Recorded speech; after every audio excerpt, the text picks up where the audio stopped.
உங்கள பார்த்து ரசிச்ச ஜர்னலிஸ்ட்லாம் தாண்டி, ஓகே இவர் வந்து நெறைய அவுட் ஆஃப் த பாக்ஸா இப்போ கொஞ்சம் உள்ள வராரு அப்படின்ற மாரி இருக்கும். ஸோ இந்த முடிவெல்லாம் லைக் நீங்க எங்க சார் எடுக்கிறீங்க? இல்ல நீங்க வேற ஏதாவது படங்கள் பார்த்து ஓகே இந்த மாரி நம்ம வித்தியாசமான படங்கள் பண்ணணும்னு ஒண்ணு, ம். அந்த மெனக்கணும்னு ஒண்ணு, அந்த புது புது கேரக்டர்ஸ் வந்து அக்செப்ட் பண்ணிக்கிறேன். ஒரு படம் பண்ணி நானும் சித்தார்த்தம் பண்ணிட்டு இருக்கோம். அதில் பார்த்தீங்கன்னா நான் இயர் 40ல ஆரம்பிச்சு 80ல முடிகிற மாதிரி கதை. So the different ages 10 every 5 years 10 years I change my getup. So அவருடைய ட்ராவல் என்ன அப்படின்னு சொல்லி எடுக்கிறோம். ஸோ அதுக்கு வந்து நான் மெனக்கெடுறது வேற. இப்போ கொம்பு சிவியில் வந்து டோட்டலி ஒரு காமெடி படம் தான்.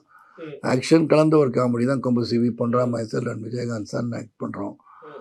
ஸோ அதனால் வித்தியாசமான படங்கள், வித்தியாசமான கதைக்களம் பண்ணுறது சந்தோஷமாக இருக்குது. ஒரு கன்னட படம் பண்ணுறேன், அதில் வந்து ஒரு பாக்ஸராக வரேன்.